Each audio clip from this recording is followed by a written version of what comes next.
Friends, ഞാനിപ്പോൾ ഉള്ളത് തൃശ്ശൂർ ജില്ലയിൽ വാടാനപ്പള്ളീൻ്റെ അടുത്തുള്ള തൃത്തല്ലൂർ എന്ന് പറഞ്ഞ സ്ഥലത്താണ്. അനൂപിനെ കാണാനാണ് ഇവിടെ വന്നത്. ഇതാ ഈ വെഹിക്കിൽ കാണുന്നതാണ് കേട്ടോ അനൂപിൻ്റെ വീട്. അപ്പോൾ അനൂപിനെന്ന് പറഞ്ഞാൽ മാസം തികയാതെ പ്രസവിച്ചതാണ്. അതായത് 6ാം മാസത്തിൽ പ്രസവിച്ചതാണ്. ആ സമയത്തൊരു ചെറിയ വെയിറ്റൊക്കെ കുറവായിരുന്നു, 600 ഗ്രാം അത്രയൊക്കെ ഉണ്ടായിരുന്നുള്ളൂ എന്നാണ് ഇവർ പറഞ്ഞത്. അതിനുശേഷം ഒരുപാട് വീട്ടുകാർ, ഉമ്മയും ഉപ്പയും ഒരുപാട് ഹോസ്പിറ്റലിലും ഒക്കെ പോയി ഓനെ റെഡിയാക്കി ഇന്ന് കാണുന്ന അനൂപാക്കി മാറ്റിയെടുത്തതാണ് കേട്ടോ.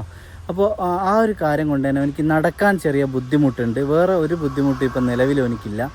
അനൂപിന് വേണ്ടി 17 വർഷത്തോളം ഇവർ ബോംബെയിൽ നിന്നിട്ടുണ്ട് ചികിത്സയ്ക്കും മറ്റുമായിട്ട്. നിങ്ങൾ ആലോചിച്ച് നോക്കില്ലേ, 17 വർഷം ഉമ്മയും ഉപ്പയും കുടുംബം മൊത്തം അവിടെ സെറ്റിൽഡായി. എന്നിട്ട് അവിടെ ഉപ്പ ചെറിയ ബിസിനസ്സൊക്കെ തുടങ്ങി. എല്ലാത്തിൻ്റെയും അനൂപിന് വേണ്ടിയിട്ടാണ് പോകാനൊക്കെ ഇടയായ സാഹചര്യം, ഓൻ്റെ ചികിത്സയ്ക്ക് വേണ്ടിയിട്ട്. അത്രയും ഒരുപാട് സ്ഥലത്ത്, ബാംഗ്ലൂർ ഒരുപാട് സ്ഥലങ്ങളിലൊക്കെ അവന് വേണ്ടി ഇങ്ങനെ യാത്ര ചെയ്ത് അതിന് വേണ്ടി സ്ട്രഗിൾ ചെയ്തിട്ടാണ് അവനെ ഒരുപാട് ബുദ്ധിമുട്ടുകൾ മാറ്റിയെടുത്തത് കേട്ടോ. അപ്പോൾ ചെറിയ ഉമ്മ പറഞ്ഞു ചെറിയൊരു കുഞ്ഞായിരുന്നു, അതിന് ഞങ്ങൾ ഇന്ന് കാണുന്ന അനൂപാക്കി എടുത്തു. ഇപ്പോൾ കുഴപ്പമില്ല, ഇപ്പോൾ എനിക്ക് നടക്കാനുള്ള ബുദ്ധിമുട്ട് മാത്രമേ ഉള്ളൂ. നമുക്ക് ഉള്ളിലേക്ക് പോയിട്ട് ഡീറ്റെയിൽ ആയിട്ട് അവരോട് തന്നെ സംസാരിക്കാം. ഇവിടെ കാണുന്ന ഈ ഷെഡ് ഇതൊരു ആയുർവേദ ഹോസ്പിറ്റൽ എന്ന് പറയാൻ പറ്റില്ലെങ്കിലും ചെറിയ ഒരു ഉഴിച്ചിൽ കേന്ദ്രങ്ങളൊക്കെ ആയിട്ടുള്ളതാണ് കേട്ടോ. ഇവിടെ ഒരു ഡോക്ടർ ഉണ്ട്. അപ്പോൾ ഇവിടെ മരുന്ന് കാര്യങ്ങളൊക്കെ സഹായിയായിട്ട് അനൂപ് നിൽക്കുകയാണ് കേട്ടോ. അപ്പോൾ അനൂപിൻ്റെ കാല് റെഡിയാക്കാൻ വേണ്ടിയിട്ട് ഇവർ കായംകുളത്തുള്ള ഒരു ഡോക്ടറെ കൊണ്ടുവന്നതായിരുന്നു. അപ്പോൾ അതിനുശേഷം അവർ ഇവിടെ ഇങ്ങനെ ചെറിയ പരിപാടി അനൂപ് പോലും പാർട്ട്ണർഷിപ്പായിട്ട് അങ്ങനെ തുടങ്ങിയതാണ്. അപ്പോൾ അതാണിപ്പോൾ അവൻ്റെ ഒരു വരുമാന മാർഗ്ഗം. പിന്നെ ഇവർക്ക് സാമ്പത്തികമായിട്ട് അങ്ങനെ ബുദ്ധിമുട്ടൊന്നുമുള്ള ഫാമിലി ഒന്നും അല്ല. തീർച്ചയായിട്ടും വരുന്ന പെൺകുട്ടീനെ നല്ല രീതിയിൽ ഇവരെന്തായാലും കെയർ ചെയ്യും കേട്ടോ. ഓക്കെ, ഇതാണ് അനൂപിൻ്റെ വീട്. പിന്നെ ഉള്ളിലേക്ക് പോയിട്ട് ബാക്കി ചോദിക്കാം. അനൂപേ,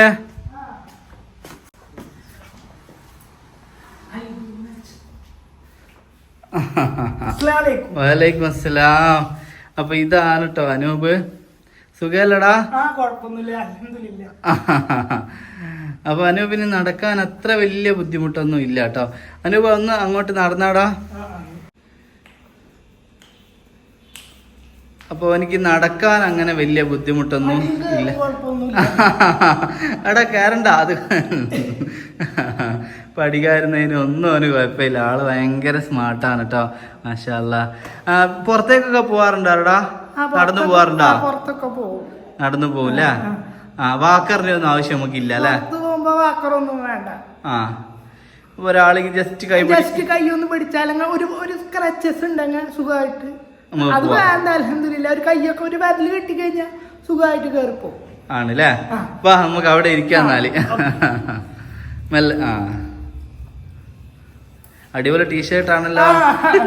അതൊക്കെ വേണ്ടേ? പിന്നെ വേണ്ടാണ്ടോ.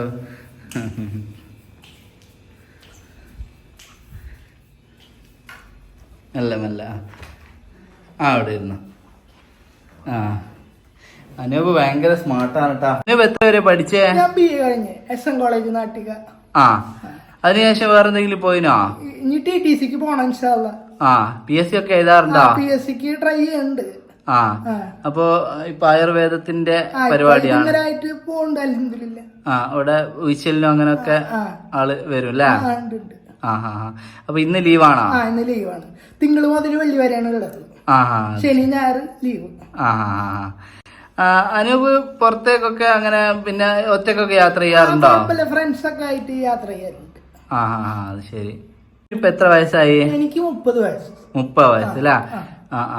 ഈ നടക്കാനുള്ള ഈ ബുദ്ധിമുട്ട് മാത്രല്ലേ ഉള്ളൂ? കാലിന് കുറച്ച് പ്രസ്സിങ് കുറവുണ്ട്. പത്തി അങ്ങോട്ട് പ്രസ് ചെയ്തിട്ട് അങ്ങനെ അമർത്താൻ പറ്റില്ല. വേറെ ഒരു കുഴപ്പമില്ല. അതെ, കൈക്കൊന്നും അങ്ങനെ ബുദ്ധിമുട്ടൊന്നും ഇല്ലല്ലോ.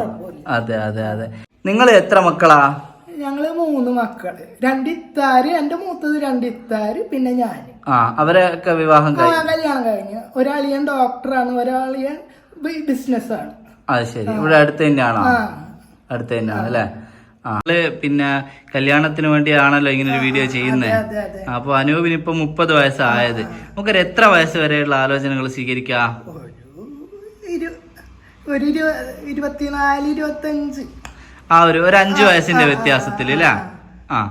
അപ്പൊ ഒരു 25 വയസ്സിന്റെ ഉള്ളിലുള്ള ആലോചനയാണ് നമുക്ക് വേണ്ടത്. കൂടിയാലും കുഴപ്പമില്ല, നമുക്ക് അള്ളാനെ പേടിയുള്ള കുറച്ച് പഠിപ്പുള്ള നല്ല കുടുംബമൊക്കെ ആയാൽ മതി.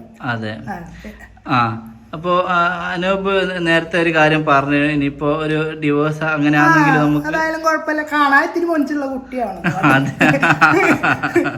തീർച്ചയായിട്ടും കാണാൻ കുറച്ച് മൊഞ്ചും മനസ്സിൽ അതിലേറെ മൊഞ്ചുള്ള ഒരു കുട്ടിയില്ല. ഇൻഷാല്ല അങ്ങനെ ഒരാൾ എത്രയും പെട്ടെന്ന് വരട്ടെ. അപ്പോൾ എനിക്കെന്ന് പറഞ്ഞാൽ അങ്ങനെ കാര്യമായ വിഷയങ്ങളൊന്നും അല്ല, ഈ ഉപ്പൂറ്റി കറക്റ്റ് നിലത്ത് പ്രസ് ആവൂല എന്നുള്ളൊരു ബുദ്ധിമുട്ട് മാത്രമേ ഉള്ളൂ. പിന്നെ BA വരെയൊക്കെ പഠിച്ചതാണ്, ഇപ്പോൾ ആ ഒരു ജോലി ഉണ്ട്. അത് കൂടാതെ ഇനി B.Ed അല്ല TTCക്ക് ശ്രമിക്കുന്നുണ്ട്, PSC ഒക്കെ എഴുതുന്നുണ്ട്. ഒരു ഗവൺമെന്റ് ജോബ് എത്രയും പെട്ടെന്ന് കിട്ടട്ടെ അല്ലേ? അതെ. നമുക്ക് ദൂരം പ്രശ്നമുണ്ടടാ? ദൂരം കുഴപ്പമില്ല.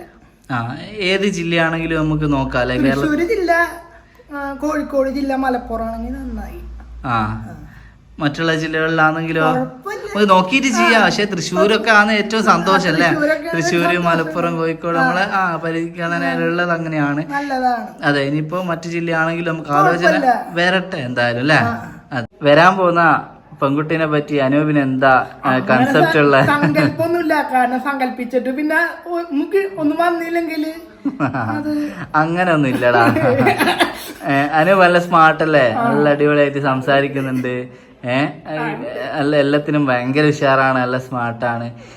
നമുക്ക് നമ്മളെ മനസ്സിലാക്കുന്ന ഒരാളായാ മതി അല്ലേ? അതാണ് ഏറ്റവും വലുത്. തീർച്ചയായിട്ടും അതാണ് ഏറ്റവും വലുത്. കല്യാണം കഴിയാൻ എളുപ്പമാണ്, അത് നിലനിൽക്കാനാണ് പണി. അതെ, തീർച്ചയായും. അപ്പോ അനൂപിന് എത്ര വയസ്സുള്ളവരാ ബോംബെ നിങ്ങൾ പോന്നേ? ബോംബെയില് ഞാനൊരു 10 വയസ്സ്, ഒരു 12 വയസ്സുള്ളപ്പോഴാണ് ബോംബെ പോന്നത് അല്ലേ? ഉപ്പ എന്തായിരുന്നു ജോലി? ഉപ്പ ഖത്തറില്, ഇപ്പൊ നാട്ടിലുണ്ട്. ഇപ്പൊ നാട്ടിൽ തന്നെ സെറ്റിൽഡ് ആണ് അല്ലേ? ആദ്യം ബോംബെയിലായിരുന്നു, ഇപ്പൊ നാട്ടിൽ തന്നെ. ബോംബെയിൽ എന്തെങ്കിലും ഈ മെഡിക്കൽ ഷോപ്പിന്റെ ഒന്നുമില്ല. അതെ, അത് അനൂപിന്റെ ചികിത്സക്ക് വേണ്ടി ബോംബെയിൽ സെറ്റിൽഡ് ആയതാണ് അല്ലേ? അതെ, അത് ഞാൻ തുടക്കത്തിലൊന്ന് പറഞ്ഞു. അതൊക്കെ വലിയൊരു കാര്യമാണ്, കാരണം അത്രയും വർഷത്തോളം അല്ലേ അങ്ങനെ അനൂപിന് വേണ്ടി രണ്ടാളും എന്താ പറയാ ഹോസ്പിറ്റലിലും ഒക്കെ പോയി അങ്ങനെ അനൂപിന് ഇങ്ങനെ ആക്കി എടുത്തിയാണ്. വേറെന്താ പറയാനുള്ളത്? അതെ, നമ്മളെ മനസ്സിലാക്കുന്ന ഒരാള് മുമ്പോട്ട് വരിക അല്ലേ? ഇൻഷാ അല്ലാ എത്രയും പെട്ടെന്ന് അങ്ങനെ ഒരാൾ വരട്ടെ. അതെ ഇൻഷാ അല്ലാ. എന്നാലും ഞാൻ ഇറങ്ങട്ടെ. അസ്സലാമു അലൈക്കും. പിന്നെ വേറൊരു കാര്യം, ഒരുപാട് കോളുകൾ വരും. നല്ലപോലെ അന്വേഷിക്കണോ, ഉപ്പാനോടൊക്കെ പറയണോ. ഇപ്പോൾ വിളിക്കുന്ന ആരെ പറ്റി എനിക്ക് യാതൊരു അറിവും ഉണ്ടാവില്ല, എങ്ങനെയുള്ള ആളാണെന്ന് നമുക്ക് അറിയില്ലല്ലോ. നല്ലപോലെ അന്വേഷിച്ചിട്ട് ചെയ്യുക. കല്യാണ ശേഷമുള്ള ഒരു കാര്യത്തിന് എനിക്ക് യാതൊരു ഉത്തരവാദിത്വം ഉണ്ടാവില്ല. മാക്സിമം അന്വേഷിക്കുക കേട്ടോ. ഓക്കെ ഫ്രണ്ട്സ്, അനൂപ് പറഞ്ഞ കാര്യങ്ങളൊക്കെ നിങ്ങൾ കേട്ടല്ലോ. അത് മനസ്സിലാക്കിയിട്ട് ഏറ്റവും നല്ലൊരു ആലോചന എത്രയും പെട്ടെന്ന് എനിക്ക് വരണം. അപ്പോൾ അവൻ്റെ കാര്യങ്ങളൊക്കെ അതൊക്കെയാണ്. അപ്പോൾ കൂടുതൽ എടുത്തു പറയാൻ മാത്രമുള്ള ബുദ്ധിമുട്ടുകളോ കാര്യങ്ങളൊന്നും അവനിക്കില്ല. നടക്കുമ്പോൾ ഉപ്പൂറ്റി നിലത്ത് കറക്റ്റ് പ്രസ്സാവാത്തൊരു ബുദ്ധിമുട്ടാണ്. പിന്നെ പുറത്തേക്ക് പോകുമ്പോൾ നിങ്ങൾ ഈ സ്ലോപ്പ് പോലത്തെ റോഡൊക്കെ ഉണ്ടാകുമ്പോൾ ഒരു ജസ്റ്റ് ഒരു കൈയൊക്കെ പിടിക്കണം എന്നുള്ളതാണ്. പിന്നെ യാത്ര ചെയ്യുന്നതിനും അവന് വേറെ അവൻ്റെ കാര്യങ്ങൾ ചെയ്യുന്നതിനൊന്നും യാതൊരു ബുദ്ധിമുട്ടും ഇല്ല. അവൻ ഭയങ്കര സ്മാർട്ടാണ്, സംസാരമൊക്കെ ഭയങ്കര ആക്റ്റീവായിട്ടുള്ള ആളാണ്. അപ്പോൾ തീർച്ചയായിട്ടും നല്ലൊരു ആലോചന വരട്ടെ. പിന്നെ ഡിവോഴ്സ് ആയതല്ലേ, ഭർത്താവ് മരിച്ചു പോയതാണെങ്കിലും അവന് കുഴപ്പമില്ല എന്ന് അവൻ പറഞ്ഞു. അപ്പോൾ അവനെ മനസ്സിലാക്കുന്ന ഒരാളായാൽ മതി. അപ്പോൾ 25 എന്നുള്ള 26 ആയാലും നമുക്ക് പ്രശ്നമില്ല. നമുക്ക് ഏറ്റവും വലുത് അവനെ മനസ്സിലാക്കുന്ന ഒരാൾ എന്നുള്ളത് തന്നെയാണ്. ഈ ആദ്യ വിവാഹമാണ് നമുക്ക് ഏറ്റവും ഇഷ്ടം. ഇപ്പോൾ അവന് 30 വയസ്സേ ആയുള്ളൂ. അപ്പോൾ ആദ്യ വിവാഹമാണ് ഏറ്റവും നമുക്ക് സന്തോഷം. ഇനിയിപ്പോൾ എന്തെങ്കിലും കാരണം കൊണ്ട്, തൻ്റെ അല്ലാത്ത കാരണം കൊണ്ട് ഇപ്പോൾ പെട്ടെന്ന് ഡിവോഴ്സൊക്കെ ആയിപ്പോയ കുട്ടികളൊക്കെ ഒരുപാടുണ്ടാവും. അപ്പം അങ്ങനെയുള്ള ആരാണെങ്കിലും കുഴപ്പമില്ല. പക്ഷേ ഇവനെ മനസ്സിലാക്കാൻ പറ്റുന്ന ഒരു ആൾക്കാരായിരിക്കണം. വെറുതെ ഇവരുടെ ഈ സമ്പത്തോ ഇവരെ വീടോ അങ്ങനെയൊന്നും കണ്ടുവരുന്ന ആളെ നമുക്ക് ആവശ്യമില്ല. അതൊന്നും നിലനിൽക്കൂല എന്നുള്ളതാണ്.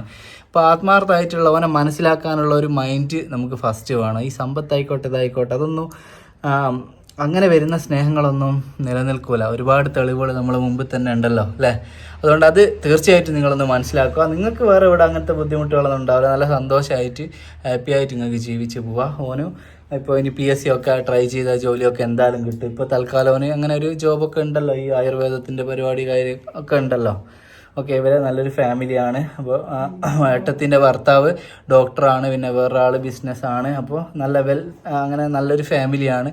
തീർച്ചയായിട്ടും നല്ലൊരു ആലോചന എത്രയും പെട്ടെന്ന് അനൂപിന് വരട്ടെ എന്ന് ആത്മാർത്ഥമായിട്ട് പ്രാർത്ഥിക്കുകയാണ്. പിന്നെ വേറെ നമ്മൾ വീഡിയോ ചെയ്യുന്ന പൊതുവായിട്ടുള്ള എല്ലാവരോടും പറയാനുള്ളത്, നിങ്ങൾ തരുന്ന നമ്പറിൽ പൈസ തീർന്നാൽ നിങ്ങൾ റീചാർജ് ചെയ്യണം കേട്ടോ. അത് കെയർ ചെയ്യാത്ത അല്ലെങ്കിൽ അങ്ങനെ അതിന് മടിയുള്ള ആൾക്കാർ ആരും എന്നെ വിളിക്കരുത്. കാരണം നമ്മൾ വീഡിയോ ചെയ്യുന്നത് നിങ്ങളെ കല്യാണം റെഡിയാകാൻ വേണ്ടിയിട്ടാണ്. അപ്പോൾ അതിൽ കൊടുക്കുന്ന നമ്പർ പൈസ തീർന്നോ ഇല്ലയോ എന്ന് പോലും നിങ്ങൾക്ക് മൈൻഡ് ചെയ്യാനുള്ള സമയമില്ലെങ്കിൽ നിങ്ങൾ ഇത് ചെയ്യുന്നത് വെറുതെയാണ്. നമ്മൾ ഇത്രയും എഫേർട്ട് എടുത്ത് ഓരോ സ്ഥലത്ത് പോകുന്നത് നിങ്ങളൊക്കെ കല്യാണം നടക്കാനാണ്, അല്ലാണ്ട് വെറുതെ എനിക്കൊരു വീഡിയോ ചെയ്തിട്ട് പോകാൻ വേണ്ടിയിട്ടല്ല. ഇനിയും ഒരുപാട് ആൾക്കാരെ കല്യാണം നടക്കാനുണ്ട്. ആ നടക്കാത്തതൊക്കെ അതിൻ്റെയൊക്കെ കാരണം മര്യാദയ്ക്ക് വരുന്ന കോള് മെയിൻറ്റെയിൻ ചെയ്യാത്തതാണ്. വീഡിയോ ചെയ്യൂ, നമ്പർ കൊടുക്കൂ, ഒരു മാസമൊക്കെ നോക്കൂ, പിന്നെ കോളൊന്നും വരുന്നില്ല, പിന്നെ ആ നമ്പറിൽ റീചാർജ് ചെയ്യൂല, അത് വന്നാൽ കോൾ കൊടുക്കൂല, ഒരു സൈഡിലങ്ങ് ഇട്ടേക്കും. പിന്നെ എങ്ങനെയാണ് കല്യാണം റെഡിയാവുക? നിങ്ങൾ തരുന്ന നമ്പർ ഡീൽ ചെയ്യുന്ന ആൾക്ക് ആത്മാർത്ഥമായിട്ട് ഈ വീഡിയോ എടുക്കുന്ന വ്യക്തിൻ്റെ കല്യാണം നടക്കണം എന്നുള്ളൊരു മൈൻഡ് ഉണ്ടാവണം. ആർക്കോ നമ്പർ കൊടുത്തിട്ട് ഓലിക്ക് തോന്നുന്ന നേരം ഫോൺ എടുക്കുന്ന രീതി ആയാലും നടക്കൂല കേട്ടോ. നമ്മൾ ഏറ്റവും ഇഷ്ടപ്പെടുന്ന ഒരാൾ വേണം ഫോൺ എടുക്കാൻ. എന്നാലാണ് നമ്മുടെ കല്യാണം നടക്കണം എന്നുള്ള ആത്മാർത്ഥത ഉണ്ടെങ്കിലാണ് അതിന് വേണ്ടി എഫേർട്ട് എടുക്കുകയുള്ളൂ. അത് നിങ്ങൾ മനസ്സിലാക്കണം. എത്ര ആൾക്കാരെന്ന് വിളിച്ചിട്ട് ആ നമ്പറിൽ വിളിച്ചിട്ട് കിട്ടുന്നില്ലല്ലോ, അല്ലെ റീചാർജ് ചെയ്തിട്ടില്ലാന്ന് തോന്നുന്നു. ഞാൻ എന്താ പറയുക, എനിക്ക് ഓരോരുത്തരും ഓരോ ആളുകളെയും ചിലപ്പോൾ എൻ്റെ അടുത്തൊന്നും നിങ്ങളെ ചിലരുടെ നമ്പറൊക്കെ മിസ്സായി പോവുകയും ചെയ്തിരിക്കുക. അപ്പോൾ നമ്മൾ ഒരിക്കലും വീഡിയോ ചെയ്ത ആൾക്കാരൊക്കെ കുറേ കഴിഞ്ഞിട്ടും കല്യാണം ഒന്നും റെഡിയാക്കിയില്ലെങ്കിൽ എന്നെ രണ്ടാമത് ഒരിക്കൽ കൂടി വിളിക്കണം കേട്ടോ. നമുക്ക് രണ്ടാമതും വീഡിയോ ചെയ്യാം. പിന്നെ എന്തുകൊണ്ടാണ് നിങ്ങളെ റെഡി ആവാത്തതെന്നൊക്കെ നമുക്കൊന്ന് ചെക്കും ചെയ്യാം. നിങ്ങൾ കംപ്ലീറ്റ് ആയിട്ട് അങ്ങനെ വീഡിയോ ചെയ്ത് റെഡിയായില്ല എന്ന് പറഞ്ഞാൽ അങ്ങ് ഒഴിവായി പോകരുത്. രണ്ടാമത് ചെയ്തിട്ട് ഒരുപാട് പേരുടെ കല്യാണം റെഡി ആയിട്ടുണ്ട്. അതുകൊണ്ടാണ് പറയുന്നത്, ജസ്റ്റ് ഒരു വീഡിയോ എടുത്ത് പോകാന്നുള്ള രീതിയിൽ തന്നെ നിങ്ങൾ കണക്കാക്കണ്ട. കല്യാണം നടത്താൻ വേണ്ടി മാത്രമാണ് നമ്മൾ ഇങ്ങനെ റിസ്ക് എടുത്ത് ഓരോരുത്തരും പോകുന്നതെന്നുള്ളത് എല്ലാവരും മനസ്സിലാക്കണം കേട്ടോ. അപ്പോൾ ആയിക്കോട്ടെ, കൂടുതലായിട്ടൊന്നുമില്ല. എത്രയും പെട്ടെന്ന് അനൂപിൻ്റെ കല്യാണം നടക്കട്ടെ. നിങ്ങളെല്ലാവരും മാക്സിമം ഷെയർ ചെയ്യണം. നിങ്ങളുടെ കുടുംബത്തിലൊക്കെ അനൂപിന് പറ്റിയൊരു പെൺകുട്ടി ഉണ്ടെങ്കിൽ നിങ്ങൾ കണക്ട് ചെയ്ത് കൊടുക്കണം. എല്ലാവരും കൂടെ മനസ്സ് വെച്ചാലാണ് കല്യാണങ്ങളൊക്കെ നടക്കുക എന്ന് നിങ്ങൾക്ക് അറിയാലോ. അപ്പോൾ ഓക്കെ ഫ്രണ്ട്സ്, നമുക്ക് അടുത്ത വീഡിയോയിൽ ഇതേപോലെയുള്ള മറ്റൊരാളുടെ വിവാഹ വിശേഷങ്ങളായിട്ട് വീണ്ടും കാണാം. ബൈ.